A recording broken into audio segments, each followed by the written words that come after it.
My name is Derrick Broze. For the last decade, I've worked as an investigative journalist, hosting a radio show, writing books, and producing numerous documentaries about the realities of child trafficking, the dangers of technology, and indigenous struggles. Now, I aim to uncover whether there exists a network which ties these issues together. Many researchers posit the existence of an international cartel which covertly manipulates world events for their own benefit. Are these claims simply fantasy and paranoid delusion, or is there truly an agenda to subvert humanity to the demands of the pyramid of power?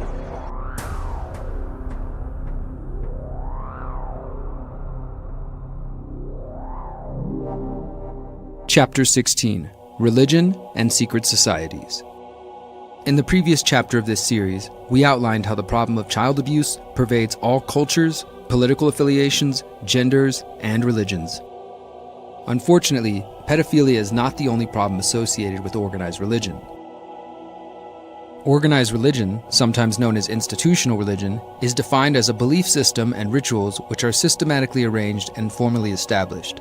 Organized religions have an official doctrine outlining these beliefs and rituals, as well as a hierarchical or bureaucratic leadership structure, and a codification of proper and improper behavior. While humanity has been seeking to understand the physical world by creating stories and myths which explain natural phenomena since the beginning of our species, it took hundreds, and in some cases thousands of years, to develop the current major organized religions. The origins of these organized belief systems began to crop up around the year 2000 before the current era, with the seeds of Hinduism developing in northern India. Early Judaism begins in the Middle East around this time as well, while Buddhism sprouted in India around 500 BCE. We also see the beginning of Confucianism in China, the Yoga Sutras as outlined by Patanjali, and the Vedic text which contributed to both Hinduism and Buddhism. Additionally, around 140 BCE to 200 of the current era, the Hebrew Bible was developed and organized. The tales of Jesus of Nazareth also appear within 100 years of the current era. As man attempted to explain the world with belief in gods and supernatural phenomenon, these various belief systems evolved into organized religious institutions, all of which have claimed a monopoly on the path towards God, enlightenment, or a peaceful afterlife. Inevitably, these institutions clashed as they pursued dominance over competing beliefs and interpretations of the world beyond the five senses. Over the last 2,000 years, these ideologies have been used as a method of dividing the populace and justifying war, violence, and the murder of heretics and non-believers. The Jews of the pre-Christian era, sometimes known as Second Temple Judaism, were already struggling to maintain their beliefs in the face of Hellenistic rule by the Greeks. Alexander the Great conquered the land of Israel by 331 BCE, and Jews often faced mistreatment. The Jewish opposition to Hellenistic influence on their religious and cultural practices led to the Maccabean Revolt from 167 to 160 BCE. The tensions between the Jews and their conquerors continued during the Roman Empire, resulting in several Jewish-Roman wars between the years 66 and 135 CE, leading to the destruction of Jerusalem and the Second Temple. Over time, the Jews themselves divided into numerous sects, including Pharisees, Essenes, Zealots, and early followers of Jesus of Nazareth. Battles between Jewish sects, Christians, and the Roman Empire began almost immediately after Jesus is claimed to have existed. The Roman Empire's religion was centered around the pantheon of Roman gods and goddesses, as well as various rituals, prayers, and sacrifices to the gods. The emperors of the time viewed the rise of the Christian cult as a threat to their dominance and power, and began a period of persecution of Christian missionaries and believers. The Jewish leadership came to view Christians as a threat to their beliefs, while Christians often blamed Jews for the crucifixion of Jesus. Over time, as Christianity spread throughout the world, Christians would persecute each other, often based on minor differences in interpretation of the life, teachings, and divinity of Jesus. The Roman Empire persecuted Christians beginning with the reign of Nero and continuing throughout the empire. Valerian reportedly ordered the Senate to command Christian clergy to perform sacrifices to the Roman gods or face exile. Christian leaders would also be executed or lose their titles and property if they failed to worship Roman gods. As the Christian cult evolved into a mass religious movement, the Roman Empire was forced to contend with its rising popularity. Roman Emperor Galerius issued the Edict of Toleration, which ended years of persecution of Christians and began their recognition by the empire. This acceptance would expand 2 years later with the so-called Edict of Milan by Constantine I, the first Roman ruler to convert to Christianity. This trend continued for decades to come, culminating with Christianity becoming the official state religion of the Roman Empire in the year 380 under Theodosius I. Ironically, Theodosius would immediately begin suppressing and persecuting those who practiced the polytheistic worship of the Roman gods. Theodosius continued Constantine's ban on animal sacrifices, and in the year 389, he began issuing decrees which implemented a ban on the celebration of non-Christian holidays and visits to temples for non-Christian gods. Despite the majority of the Roman Empire still practicing worship of Roman gods, the persecution of these beliefs and the promotion of Christianity as the only accepted religion of the Roman Empire continued after Theodosius' death with the reign of his sons. Those who held on to their Roman spiritual traditions or practiced other forms of indigenous spirituality were often labeled pagan. The practitioners of these varied belief systems did not call themselves pagan. The term literally means rural, rustic, civilian, or someone who comes from the countryside. Thus, pagan can be seen as a derogatory term applied by Jews, Christians, and Muslims to those who practice beliefs outside of the Abrahamic religions of Judaism, Christianity, and Islam. The wars between religious factions would continue for the next 1500 years with the rise of Islam and the teachings of Muhammad. In the 7th century, Muslims began invading various nations in North Africa, the Middle East, and parts of Europe as they sought to spread the gospel of Muhammad and Islam. The Ottoman Empire was infamous for carrying out a number of genocides against Christians, Jews, and believers of other religious traditions. Christians and other religious minorities were discriminated against and persecuted in financial matters, prevented from owning certain weapons, holding certain professions, and obligated to pay taxes. Muslim rule would expand across the Middle East, North Africa, and the Iberian Peninsula in modern-day Spain and Portugal during the Rashidun Caliphate, the Umayyad Caliphate, and the Abbasid Caliphate. The fourth and final caliphate was the Ottoman Caliphate, established by the rulers of the Ottoman Empire who claimed caliphal authority from 1517 until the Ottoman Caliphate was formally abolished in 1924. This period saw numerous battles and wars waged between the Islamic caliphates and European Christian kingdoms. These included the Crusades, where the Catholic Church sought to recover the Holy Land from Muslim rule, the Baltic Crusades against the non-Christian people surrounding the Baltic Sea, the Crusades against Christians based on the schisms within the Church from 1200 to the late 1500s, and the Reconquista, which officially ended Muslim rule of the Iberian Peninsula in 1492 with the Granada War.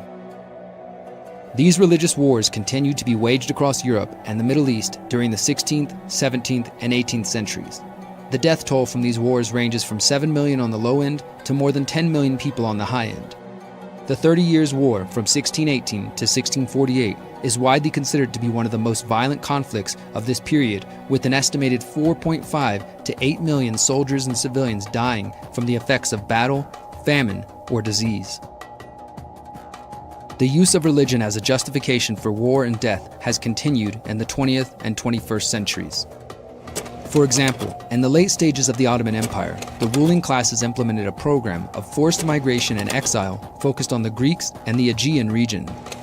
The expulsions continued throughout World War I and lasted until 1922, resulting in the deaths of an estimated 289,000 to 750,000 people.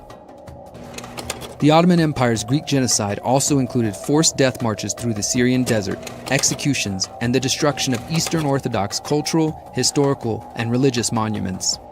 Additionally, while the violent conflict between the Palestinians and the Israeli government has waged since the very beginning of the creation of the Israeli state after World War II, the world has witnessed an increase in awareness and disgust for the violence since October 7, 2023. On that day, Hamas radicals carried out a terrorist attack on the Israeli population, resulting in the deaths of over 1,000 people, including Israeli citizens and foreign nationals. In the months following the Hamas attack, the Israeli government has carried out endless bombings on the Palestinian population, much of it being heavily documented by independent journalists using social media to broadcast the harsh reality to the modern world. Current estimates of Palestinian deaths since October 2023 range from 30,000 to over 100,000. The Abrahamic religions are not the only organized religions which are responsible for violence. Even Buddhists have participated in violence against people with differing beliefs. In Sri Lanka, Myanmar, and Bangladesh, Buddhist nationalist movements have formed in recent years in response to differences between the majority Buddhist populations and the minority Muslim and Christian populations. Numerous reports during the 2010s and 2020s document how some Buddhist nationalists have become convinced they are under an existential threat from Muslims. Some extremist Buddhist monks have given up on pacifism and now attempt to justify the use of force against the ethnic minority Muslims in Myanmar. To be certain, some of the Muslim sects also promote hostility towards the Buddhists, and these conflicts have erupted into violent incidents. In Bangladesh, villagers who converted from Buddhism to Christianity nearly 2 decades ago were attacked by Buddhist extremists after they refused to reconvert to Buddhism. Their Christian church was demolished and crosses were broken in retribution for their beliefs. In all of these conflicts, from the current ongoing battles waged by religious fanatics to the wars fought thousands of years ago, religion is a central component of the misguided justification for continued violence, theft, rape, and murder. Time and time again, throughout humanity's history, we have seen wars and violence enacted in the name of defending a god or banishing those who refuse to comply with the edicts of the popular religious ideologies. Especially in the post-9/11 world, we see examples of politicians, military officials, and extremists who believe they are fighting a holy war in some misguided attempt to bring about the prophecies of the Bible. This crusade, this war on terrorism, we have declared jihad against the U.S. May God protect all those who work for peace. Верите, что в 25 году конфликт будет закончен, естественно, нашей победой? Я в Бога верю, а Бог с нами. You must remember what Amalek has done to you, says our Holy Bible. Our hero troops, they have one supreme main goal: to completely defeat the murderous enemy. Researcher Adam Green has been studying the Abrahamic religions on his podcast, No More News, for over a decade. Green says these religions are nothing more than methods of controlling and manipulating the masses. The role of religion, or how I see religion being used, is theological, psychological control. It's the original mind control.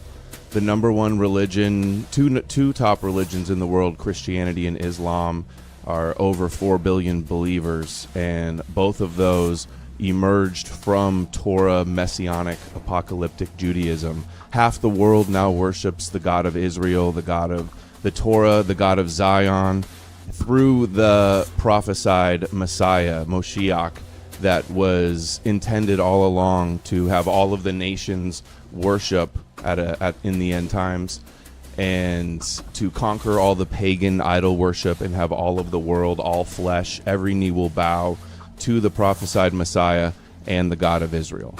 The role of it is used in, like Plato's noble lie, basically what I believe the Torah and Christianity by extension were built upon. The noble lie that to control the masses, you need a founding mythology to keep everybody in line and keep them hypnotized under a Judeo paradigm of prophecies and end times and messiahs to rule the whole world. Beyond the violence and war which has raged for millennia in the name of religion, there are also scholars who believe that the Abrahamic religions simply co-opted pre-existing spiritual traditions when it was politically expedient for the ruling class. For example, we know that the narrative of Jesus Christ has many parallels in Middle Eastern myths about gods dying and rising. The cults surrounding Baal, Osiris, and Adonis are all examples which survived through the Hellenistic and Roman periods and likely influenced early Christianity. As the Christian cult grew into a formidable movement and the Roman Empire chose to embrace Christianity, they rebranded many of the indigenous festivals and celebrations as Christian holidays. Eventually became the Gentile world. They syncretized with a lot of the pre-existing pagan myths of a passion, of a dying and rising deity. You know, there's Dionysus, Mithra, Osiris, Romulus in Rome, also different motifs that they incorporated and put the overlay of the Hebrew prophecies and messianic Davidic Messiah. They syncretized to target the pagan world so they would more easily adopt Jesus, the King of the Jews, as their God.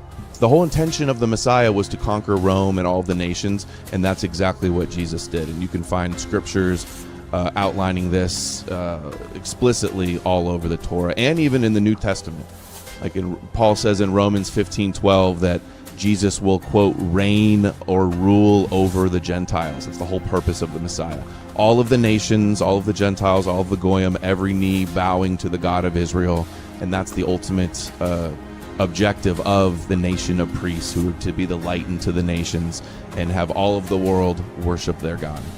800 years ago, one of the top sages in all of Judaism says Christianity and Islam helped prepare the world for the Messianic age by believing in the laws of Moses, the God of Israel, and a Messianic figure and Messianic prophecies. Occult researcher Mark Passio believes one of the goals of religious leaders is to distract from fundamental truths which have been hidden from humanity, namely what he calls natural law. That's what Luciferians ultimately know, and that is what, in my understanding, separates them and makes them distinct from Satanists and other dark occultists.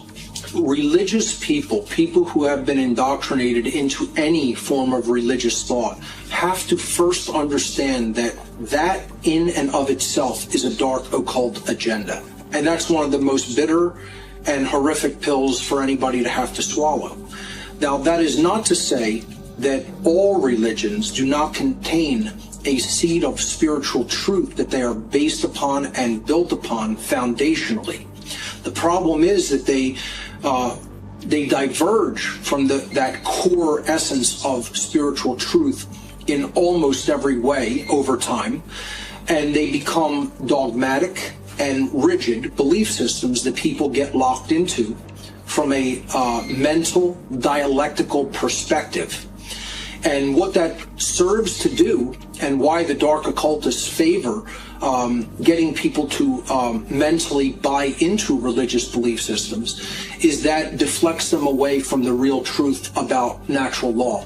The difference between the 7 deadly sins and the true transgressions against natural law from a purely natural perspective. The 7 deadly sins are pride, from the Christian tradition, are pride, gluttony, sloth, lust, anger, jealousy, and greed, all of which are vices, not actual behaviors that initiate harm against another sentient being directly.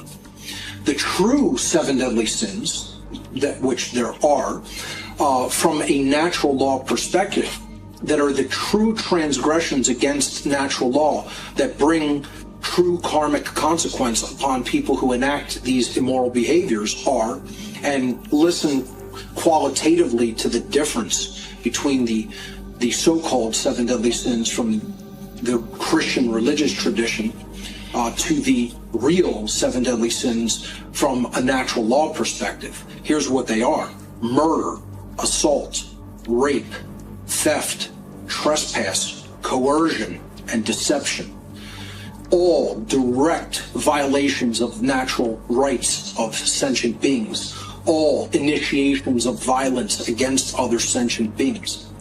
So this is what religion serves to do. It serves to take us off the course of what true morality is, which is not to do those immoral behaviors, and to put us on a so-called understanding of false moral principles that are watered down, that are based on vices instead of actual initiations of violence. You know, because if we understand real initiations of violence, we would understand that government does all of these things, that government is violence and coercion and ultimately slavery. And that is what religion is designed to do. Religion is designed to make people not understand that through a watered down and false variant of moral principles instead of the true ones under natural law. Religionists have to open up their worldview to understand that this knowledge contained within the body of information known as the occult, hidden knowledge, was specifically designed to take you off the path to the understanding of natural law, which is the only path that can liberate humanity, because they are the true laws of the creator of the universe. They are God's true laws, and religion is designed to give people false laws of morality, to get them to cling onto that so that they will never understand how to truly be free. Quite clearly, organized religion has been and will continue to be a tool for manipulation and control of the masses. One final point on the conflicts which arise from religion should also be noted. Specifically, even nations which have rejected religion as the official state dogma have in turn used violence against those who choose to believe in a god or a higher power. The French Revolution and the so-called Reign of Terror in 1792 led to violence against church officials, the nationalization of church property, and the exile of tens of thousands of priests under what was known as de-Christianization. The Mexican Revolutionary period in the early 1900s also saw a program aimed at eradicating religious practices. We can also look to the many communist revolutions as examples of state atheism being used to justify the stripping of property, abuse, and murder of adherents to various religions. These communist revolutions burned churches, mosques, and temples, which the state saw as a threat to its supremacy. Conspiracy researcher David Icke has been studying the control techniques deployed by what he calls the global cult since the 1990s. He believes using religion to divide the population is one of the strongest techniques used to control mind and spirit. And so if you are setting out to keep the public in ignorance of what you know, then religion serves your agenda perfectly because they are prisons of the mind. And a lot of people in religions don't realize this, but you know, there are certain key areas where they're all basically saying the same.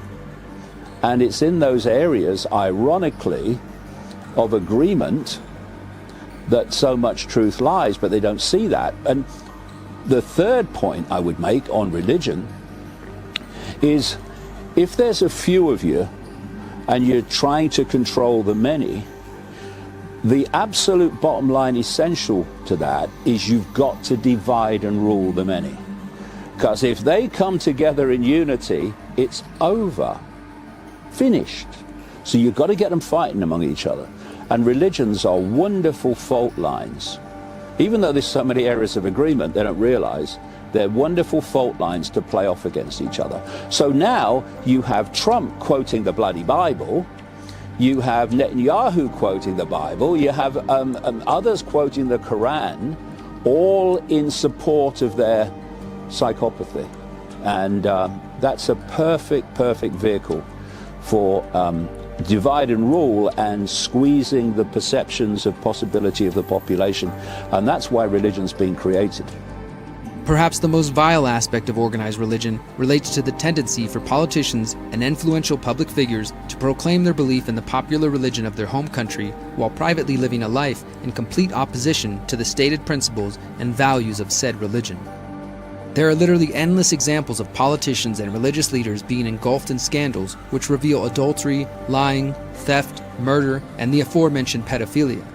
Clearly, these actions do not align with the proclaimed tenets of the world's popular religions. Even more disturbing is the fact that many adherents to organized religions also privately practice rituals as part of their membership in a wide range of secret societies. The secret society subversion. Secret societies have existed for millennia, going back to the Pythagorean secret societies in 530 BCE, the Eleusinian and Mithraic mysteries in ancient Greece and Rome, as well as the cult of Isis. These secret and sometimes not so secret societies rose and fell throughout the centuries, leading to groups like the Rosicrucians and the Freemasons, as well as secret student societies at elite universities like Skull and Bones and Scroll and Key at Yale University. These secret societies, and the mystery religion they covet, were not simply the realm of religious fanatics or the average person. Kings, emperors, and politicians have all been members of these various cults and secret societies, which are sometimes referred to as fraternities. There is no doubt that these organizations have wielded an uncanny influence on geopolitical outcomes. In the final episode of this series, we will dive deep into the role secret societies like the Freemasons and not-so-secret societies like the Society of Jesus have played in the unfolding of historical events over the last few hundred years. For now, it's important to recognize that these societies included all types of people from a wide range of backgrounds, political parties, and religions. For centuries, critics have debated whether members of these secret societies have a greater allegiance to their private clubs and fellow members than they do their own religion, nation, or family. You both were members of Skull and Bones, a secret society at Yale. What does that tell us? Not much, because it's a secret. It's so secret we can't talk about it. What does that mean for America? The conspiracy theorists are going to go I'm wild. sure they are. The role of secret societies is fundamental. What I call the global cult, which is behind the direction of global society, is actually a fiercely compartmentalized global network of secret societies. And if you look at whether it's the Freemasons or any of these secret groups, they're compartmentalized in levels of degree. So the lower you go, the less they know about what the people at the top know. So where these inner core elites of these secret societies meet, that becomes like the inner core of the global cult. And there's two worlds in one world. There's the world of the cult, the secret societies, and they pass on at the inner core, not Bill and Joe down the lodge, the inner core, highly advanced information compared with what they allow the public to know. And this information is, yes, of course, about where the world's being taken, but it's also about the nature of reality itself. Because if you can keep the nature of the very reality that we're experiencing from your target population, you're already in an immense position of power over their perception of what the hell's going on. So that's the one world where this information is passed over through the inner core of the secret society network. There's perhaps no greater example of politicians and influential people living one life in the public sphere and acting out a completely different fantasy in private than the group known as the Bohemian Club. The Bohemian Club and the cremation of care. The Bohemian Club was originally founded in 1872. The club owns the infamous Bohemian Grove, a restricted 2,700-acre campground in Monte Rio, California, which every July becomes the home for hundreds of America's influential politicians and industrialists for a 2-week encampment. Some of the rich and powerful who have attended and/or given speeches include William Casey, the director of the CIA from 1981 to 1987, former U.S. Secretary of State, diplomat, and war criminal Henry Kissinger, Zbigniew Brzezinski, a former national security advisor and promoter of the technotronic era, Dr. Wernher von Braun, Nazi and scientist with the NASA space program, astronaut Neil Armstrong, Attorney General Robert F. Kennedy, Vice President Nelson Rockefeller, and George H.W. Bush while serving as Vice President. General Dwight Eisenhower also attended before being elected to the presidency. Presidents who have attended included Herbert Hoover, Ronald Reagan, Richard Nixon, and Gerald Ford. Ronald Reagan and Nixon met at the Grove to discuss plans for Nixon to go after the Republican nomination unchallenged.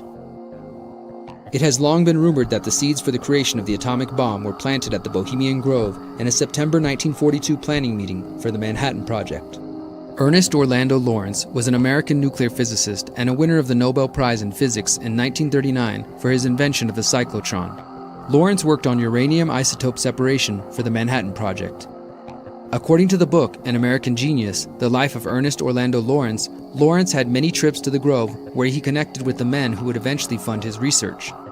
Lawrence's membership in the Bohemian Club was sponsored by his university president in 1932. As a member of the club, he met William Henry Crocker, Edwin Pauley, and John Francis Nalin, the man who helped him obtain money for his energetic nuclear particle investigations.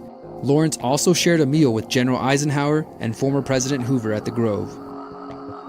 Even in the 2020s, we continue to see powerful people in American politics attending the Bohemian Grove meetings. In April 2023, ProPublica detailed Supreme Court Justice Clarence Thomas's relationship with billionaire businessman Harlan Crow. The report notes that Thomas has attended the Bohemian Grove with Crow. The most infamous and worrisome aspect of the Bohemian Grove is a ritual known as the cremation of care. This ritual involves Grove members dressing up in red hoods, marching and chanting in front of a 30-foot hollow owl statue at the head of the Grove Lake. The club says the owl is their mascot and symbolizes wisdom. The ceremony, which has been taking place since 1888, is presented on the first night of the annual encampment and is said to give Grove members an opportunity to banish their worldly cares. This cremation of care involves incinerating an effigy of dull care in front of the owl. Starting in the 1980s, the grove would be infiltrated by journalists and activists. In 1981, Rick Clower's Mother Jones article, Inside the Secret Life of the Power Elite, detailed the elite gathering and reported on the owl and the opening ritual. In July 1981, ABC News released a 5-minute special report about the grove. However, the owl was only briefly shown and the cremation of care ritual mentioned in passing. In 1989, Philip Weiss wrote an article for Spy magazine detailing how he spent 7 days in the camp posing as a guest. In his article, Inside the Bohemian Grove, he writes that he saw Bohemian Grove literature which claimed grove rituals are derived from Druidic traditions. However, it wasn't until the year 2000 that the world was able to see the cremation of care ritual with their own eyes. That year, independent journalist and provocateur Alex Jones released his documentary, Dark Secrets Inside the Bohemian Grove. Jones and his cameraman snuck into the grove and recorded the opening ceremony. Jones would later describe the ritual as satanic. While Jones's video provided evidence of politicians participating in a secret ritual, his video was grainy and indecipherable at some points. However, in December 2023, an anonymous train-hopping YouTuber known as Dancer infiltrated the Bohemian Grove by sneaking in via a small boat overnight. He infiltrated the grove a second time in May 2024 and recorded the most clear evidence of the cremation of care ritual to date. Are these politicians and influential members of high society practicing a neo-Druidic ritual designed to help them shed their concerns for the world? In Druid traditions, the owls are seen as part of an initiation. The cremation of care could be an initiation ritual for members of the ruling class who are beginning their journey into the world of secret societies and secret rituals. This is but one example of the actions of powerful people meeting in secret to enact rituals which conflict with their public persona. While I do not profess to know for certain whether God or gods exist, there is no doubt that institutional religions have been used to sway the masses to support actions which are diametrically opposed to the claimed intentions of the world's religions. For thousands of years, tyrants and psychopaths have used claims of divine right or direct communication with God to justify their plunder, lies, and war crimes. It is my belief that organized religions are themselves the biggest impediment to developing an individual connection with the divine, the world beyond the five senses, and a respect for all of creation. Whatever your spiritual beliefs, whether you attend a church, synagogue, mosque, or temple, do not allow pastors, priests, gurus, imams, and rabbis to stand in the way of your direct connection with the divine. If you are in control of your own mind, if you're in control of your own uniqueness and your own unique perception, what you do is you say, I'm gonna take what feels right and I'm gonna leave what I think is nonsense. I'm not gonna take it to be the Word of God. I'm going to take it to be a series of philosophies, some of which are obviously nonsensical and very violent and psychopathic, and others that have validity. I mean, there's some great lines in the Bible. Do unto others as you would have them do unto you. It's a wonderful line. There's many great lines in it. But because it's the Word of God and God can't be wrong, you then have to take all the crap. And it's a wonderful example of the difference between groupthink, belief, and unique individual perception making its own choices about what it believes. And this, of course, the unique perception is the worst nightmare of the cult, because if you look at any tyranny, whatever form it takes, and they're all basically the same, they all want uniformity. They want uniformity of belief, they want uniformity of structure, even uniformity. Look at the Soviet Union, uniformity of buildings. To this groupthink, whether it's religion, whether it's a party political belief, whatever it is, a cultural belief, this groupthink in which you must think the same as everyone else or you're not one of us, that is crucial to collective uniformity of belief and control instead of individual uniqueness. Do not allow those who claim to have a monopoly on a relationship with God to mislead you or twist Scripture to support actions which you know are immoral and ungodly. We must guard against the forces of evil which attempt to justify their horrific actions while they hide their true intentions and beliefs. We must question everything, including religion and secret societies. In the 16 episodes of this series, we have described the design of the Pyramid of Power and outlined the many institutions and individual players which allow this pyramid to function. In the final episode of this series, we will further explore the role of secret societies and the belief systems which guide these organizations as we finally answer the question, who or what does this Pyramid of Power serve? To dive further into the rabbit hole of religion and secret societies, I recommend the following books: Celsus in His Own Words, a translation of the True Teaching, and Secret Societies by Michael Howard.